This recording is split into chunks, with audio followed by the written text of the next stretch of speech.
Olá, telespectadores, sejam bem-vindos ao programa Ecologia em Ação. Hoje temos um programa voltado para uma atividade um pouco esporádica, que diz respeito ao desassoreamento do rio Cubatão. Então, existe uma empresa interessada com licenciamento ambiental em curso. Ela já tem a licença ambiental prévia da SAMA, com a concordância do IMA, mas a licença de operação e de instalação ainda não saiu. Então, esse problema foi levado para a Câmara de Vereadores. O vereador Odir Nunes, de Piraberaba, em atendimento aos seus eleitores de lá, ele fez uma audiência pública no plenarinho durante essa semana, onde ele colocou em discussão e esclarecimento o que seria esse trabalho de desassoreamento ou mineração dentro da bacia de captação de água para a água de Joinville. Então o tema foi calorosamente debatido no plenarinho.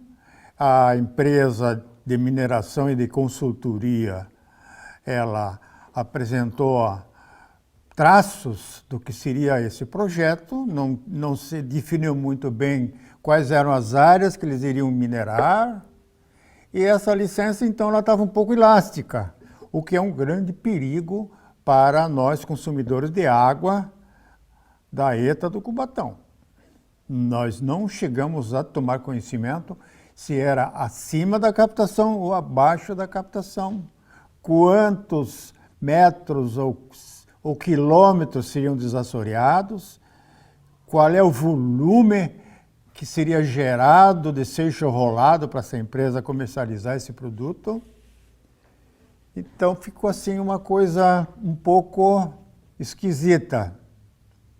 Mas eu, como presidente da Prema, me apresentei lá e pedi a palavra e teci algumas considerações com os vereadores, na presença do gerente regional do IMA, Coronel Tirelli, e também o secretário da SAMA, Secretaria de Meio Ambiente e Agricultura, que apresentaram seus esclarecimentos, o porquê da demora da liberação da licença de instalação e a licença de operação.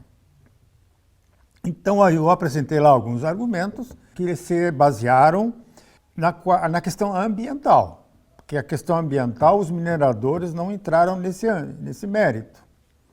Só entraram no mérito de que haveria necessidade de desassorear e que tinha muita gente morando nas margens do rio Cubatão e que estavam com medo das chuvas de verão que poderão criar problemas para essas propriedades, erodindo-as ou acrescentando material particulado nos seus imóveis. Quando o rio está assoreado, isso significa que esse rio está em equilíbrio dinâmico. Então, cada chuva movimenta o seixo rolado e o curso do rio, às vezes, pode até mudar. Agora, acontece que eu também levantei uma questão lá, dizendo que se fizer a mineração visando a retificação do rio, isto vai representar uma maior energia das águas. E uma maior energia das águas vai colocar em risco Piraberaba, que é o rio com mais velocidade, com mais água caindo no verão, pelas mudanças climáticas, nós vamos ter problemas mais adiante do rio. Então, essa mineração com retificação, ela é um risco para os solicitantes, os requerentes do desassoreamento, é uma coisa boa, pode ser uma coisa boa, mas também para os demais vizinhos e moradores ribeirinhos do rio Cubatão, a jusante é um complicador.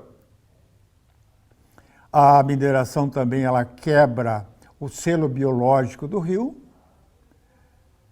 Esse selo biológico ele vai permitir o rebaixamento do nível das águas. O rebaixamento do nível das águas vai causar a morte da mata ciliar, porque a água não chega mais lá, porque todas as margens do rio Cubatão são de seixos rolados, são por aluvião. Milhares de anos, aquela região foi sendo sedimentada e sendo definida, delineada como ela está hoje. Então, mexeu no seixo rolado de um rio, mexeu com o equilíbrio do rio, mexeu com a vazão, com a velocidade das águas. Com novos impactos de surpresa poderão surgir. É uma questão que deve ser bem analisada. Eu mostro aí para vocês alguns desenhos sobre o que é a película biológica que sela o seixo rolado dentro do rio. Essa película biológica é o alimento dos peixes e da vida aquática. E uma vez isso rompido, você tira o alimento dos peixes, você tira o selo e a impermeabilidade do rio e você provoca também as águas subterrâneas, alterando o nível e alterando inclusive quando você tem um poço muito próximo do rio e o rio tendo o seu nível rebaixado pela retificação, você passa a ter menos água no teu poço. O nível da água do teu poço ele pode ser rebaixado em 2, 3, 4 metros, dependendo da quantidade de seixos rolados que foi tirado do rio e o nível que o rio tinha antes e o novo nível que o rio passa a ter depois da área minerada. Seixos rolados é proibido tirar dos rios. Precisa ter um acompanhamento do Ministério Público, porque nós temos legislação que proíbe dentro do rio, que é uma área de preservação permanente, que é uma bacia de captação de água para 600 mil habitantes ou muito mais. E isso deve ser levado em consideração. Esse foi o motivo pelo qual eu também me manifestei, alegando que deve ser respeitado o profissional que analisa um projeto dessa complexidade. E nós temos gente competente, tanto na SAMA como no IMA, para avaliar e autorizar ou não uma mineração ou um desassoreamento. Faltaram provavelmente inúmeros documentos que comprovassem a viabilidade desse processo. E não se sabe se o Comitê de Bacia Hidrográfica do Cubatão analisou essa questão, se deu um parecer, se o grupo da APA de Joinville, que pensa mais na propriedade do que o conjunto coletivo ambiental, do que representa um rio. Não se sabe se esse grupo não foi manipulado pela mineradora. Pode. Também a mineradora mostrou na audiência pública que ela está quase falida porque ela não tem mais material para trabalhar. Então aqui foi assim um ponto pelo qual muitos presentes lá se coçaram. O que está vendo aí? E também o interesse político, porque no ano que vem nós vamos ter preparos para novas eleições de vereadores e tem muito vereador aí já fazendo campanha e agradando os futuros eleitores na conquista de votos. E muitas vezes a gente nota que o interesse coletivo é passado para trás para beneficiar o interesse individual. Isso deve ser muito bem olhado nesse processo do licenciamento ambiental. A quantos vai prejudicar e a quantos ou a quão poucos serão beneficiados com essa mineração dentro do rio Cubatão. Mas eu só fiz sugestões aos vereadores presentes. Eu também mandei um relatório para todos os demais vereadores, colocando a situação legal, a situação jurídica, a situação dos profissionais que estão assim muito preocupados em liberar as licenças ambientais hoje, diante das tempestades que houve no passado. Muitos foram convocados pelo Ministério Público, pela Justiça, para dar esclarecimentos por licenças que tinham sido dadas equivocadamente. Então, hoje, eu respeito a cautela desses profissionais e muitas pessoas, muitos empreendedores que têm muita pressa nessas licenças, acham que tudo tem que ser simplificado, quando na realidade não é. O requerente da licença ambiental criticou severamente os analistas, tanto da SAMA quanto do IMAD, alegando que eles não tinham competência e informação suficiente para avaliar e analisar e conceder uma licença ambiental dessa categoria. Mas são sugestões, apresentamos então uma colaboração e esclarecimentos para ambas as partes, e que isso seja feito com muita cautela, porque a água de Joinville, ela vem de filete, mexeu no caudal, mexeu no rio, mexeu no seixo rolado. Nós temos problemas na ETA do Cubatão, a água vai ser suja, vai ser revolvida, muito particulada para material orgânico vai adentrar no sistema de filtragem, encarecendo demais o processo. Então, faltaram muitas informações a serem dadas para os consumidores de água de Joinville, e a própria CAGE deverá se manifestar no processo do licenciamento ambiental, se esse trabalho vai ser feito a montante da captação da ETA do Cubatão. Vamos para a segunda etapa desse programa, aguardem aí que já retornamos.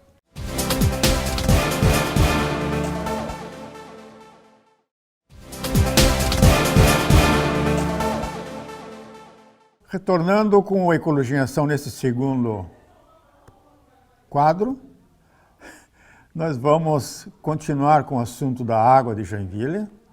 Nós estamos aí num período de estiagem. Nós temos que encorajar a CAGE a fazer campanhas de economicidade de água. Não podemos continuar lavando calçada e carros com água tratada, que custa caro. Nós pagamos caro por essa água. Vai ficar mais caro ainda, inclusive. E não se sabe quando vai chover copiosamente. Essas chuvazinhas, essas garoas que tem dado aí, elas não alteraram em nada o aumento da quantidade de água que o rio está liberando. Nós não temos uma represa que pudesse armazenar alguns milhões de metros cúbicos e conseguir passar num período de estiagem esgotando essa água da represa. Então, nós não temos essa represa. E aí nós temos água de filete. O que é um filete? Se nós chegarmos a um mínimo de talvez 4 cúbicos ou 5 cúbicos no rio Cubatão, nós entraremos em regime de escassez. Aí haverá escalonamento no fornecimento de água para a cidade. Então, esse fornecimento vai ser assim, bem parcimonioso, e todos nós, então, vamos ter que nos contentar com talvez 10 litros de água ou 5 litros de água para tomar um banho. Nós já tivemos períodos assim em Joinville.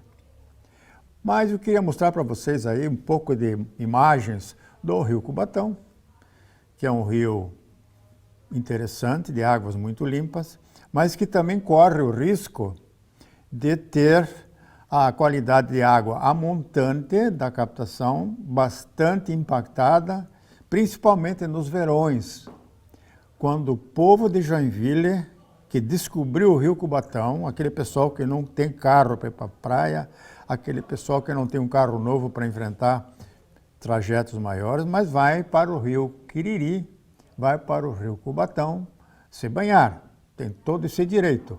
Mas as bacias de captação de água para as cidades são bacias de preservação permanente. Existe uma legislação especial que não recomenda o uso do rio para balneabilidade, principalmente quando nós pegamos aquela água, tratamos e bebemos.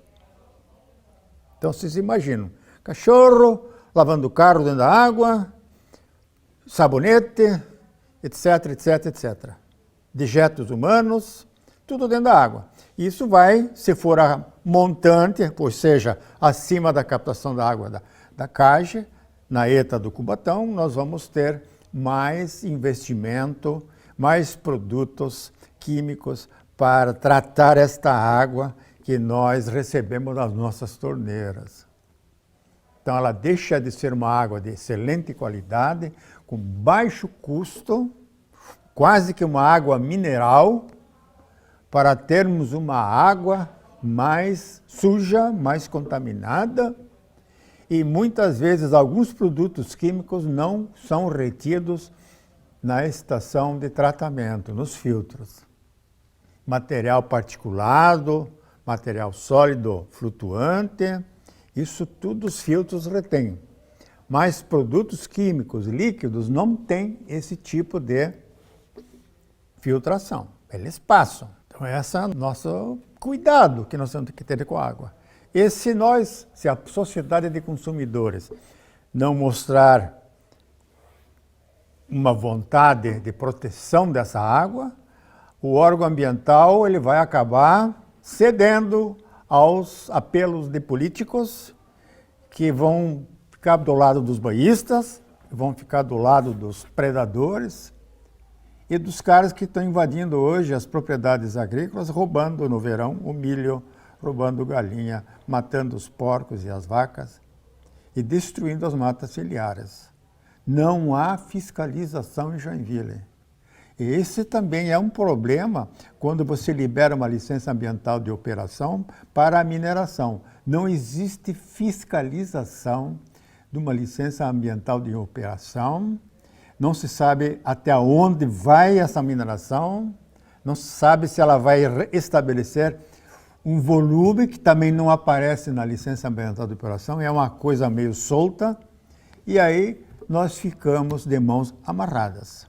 Nós vamos perder a qualidade de água do rio, nós vamos gastar mais dinheiro no tratamento e vamos pagar mais caro pela água. Vejam aí então as imagens do rio Cubatão e uma parte de uma entrevista que eu fiz em 2005 com o engenheiro Maier, que era na época o gerente da ETA, o engenheiro sanitarista da ETA, que estava controlando a qualidade dos trabalhos de renovação e de melhoramento tecnológico dessa estação de tratamento do afluente, do rio Cubatão. Fico aí com as imagens. Ô Maia, nós estivemos filmando aí algumas áreas. Você explica para os nossos telespectadores como é que chega a água em Joinville? Ela chega da serra? Bom, hoje a água de Joinville vem do rio Cubatão, da bacia do rio Cubatão. Ela vem desde a serra lá do Quiriri, a bacia do Quiriri, e chega pelo rio Cubatão até a captação na estação de tratamento de água. Através de centenas de pequenos córregos, né? Sim, a junção de vários riozinhos que vão se juntando e formando o rio Cubatão, que tem esse volume de água gigante. Então a água chega aqui na ETA, na área de captação, e daí o que acontece? Você tem uma barragem ali no rio? Não, hoje a gente tem um pequeno entroncamento de pedras para segurar um pouquinho o nível nível da água. Para que a água entre dentro da tubulação, para que a bomba tenha como succionar a água, para elevar até a nossa estação e começar o tratamento. Então a água entra pela captação, ela é bombeada e vai para o sistema de tratamentos. Qual é o sistema de tratamentos que ela passa então? Hoje ela tem um sistema de tratamento tipo convencional, né? O floco decantador seguido por filtração. A gente usa produto químico para coagular a água e diminuir a quantidade de flocos na nossa água tratada. Qual é o elemento floculante? Hoje a gente utiliza o sulfato de alumínio líquido isento de ferro para diminuir a quantidade de ferro na tubulação da cidade. Ele vai servir justamente para juntar as partículas de sujeira que estão presentes na água bruta. Quer dizer que o floculador é adicionado num sistema automático que a estação tem aqui, não é? E a água, quando recebe esse floculador, as partículas vão se juntando umas às outras, né? E sobre a gravidade, elas vão se sedimentando no fundo e vão se separando, o floculado para um lado e a água limpa vai para outro lado. Quais são os outros tratamentos que essa água, depois que passa, se liberta do material particulado, ela vai para onde daí? Não, justamente depois do decantador, que é essa fase que tu citou, parte da água vai continuar sendo captado pelo decantador e vai levar para os filtros. A sujeira ainda que ocasionalmente estiver nessa água, que já vai ter diminuído bastante, vai ser retida nos filtros. Hoje a gente trabalha com 16 filtros ascendentes e ali ela vai então sair com uma quantidade de sujeira muito baixa, a turbidez muito baixa. E aí sim, depois a gente continua o nosso tratamento aplicando o cloro, o cal, se necessário, e o flúor para a população. Que tipo de filtro você tem aí? Um filtro convencional? Explica um pouco para o nosso telespectador como é que essa água entra no filtro, como é que ela é limpa. Então, hoje a gente trabalha com filtro russo, conhecido também como filtro ascendente. São várias camadas com diferentes tamanhos de areia, granulometria que a gente chama. Então a água vem por baixo desse filtro e tem que vencer toda essa areia para sair por cima do nosso filtro. Então as partículas que ainda estiverem presentes na água, elas vão sendo retidas e ficam presas no filtro. E esse filtro constantemente é lavado para ficar limpando essa água. Então a água que passa pelo filtro, ela sai com uma pureza muito alta. Então esse filtro russo, ele é composto de diversas camadas, de granulometrias distintas, né? Começa com brita, vai diminuindo e chega na areia bem fininha na parte superior. E a limpeza desse filtro é num fluxo reverso, não é isso? Casos de filtros descendentes são feitos de fluxo reverso. No nosso caso, a gente trabalha no mesmo fluxo a limpeza. A diferença é que a gente trabalha com uma velocidade muito alta na lavagem. E aí a sujeira que ficou presa no filtro, ela não consegue aguentar e ela é retirada também pela lavagem. Então a gente trabalha com uma taxa baixa na filtração, que a água vai devagarinho subindo. E na hora da lavagem a gente aumenta bastante essa velocidade, que daí então a sujeira se desgruda, se desprende do material filtrante. Quer dizer que não há necessidade de sempre estar movimentando essas camadas de areia, mas uma vez, de tempos em tempos, deve ser feita uma manutenção, não é isso? Inclusive hoje a gente está fazendo a recuperação de 4 filtros que estão com a camada danificada, com camada inferior ao recomendado pela norma.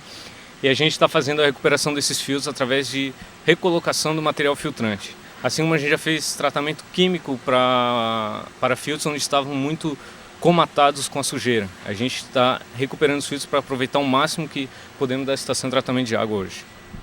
Ok, pessoal, nós estamos então na estação de tratamento de afluentes da Águas de Joinville, ex-Casan, que abastece a cidade de Joinville com água tratada, com cloro, com flúor, e ela tem também um tratamento de calagem para tirar o ácido que tem muitas vezes na água, mas isso só esporadicamente que você coloca em funcionamento, não é isso?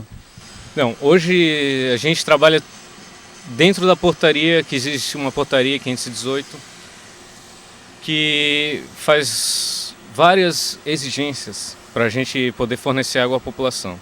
Inclusive ao pH, que é onde a gente usa o cal para regular esse pH.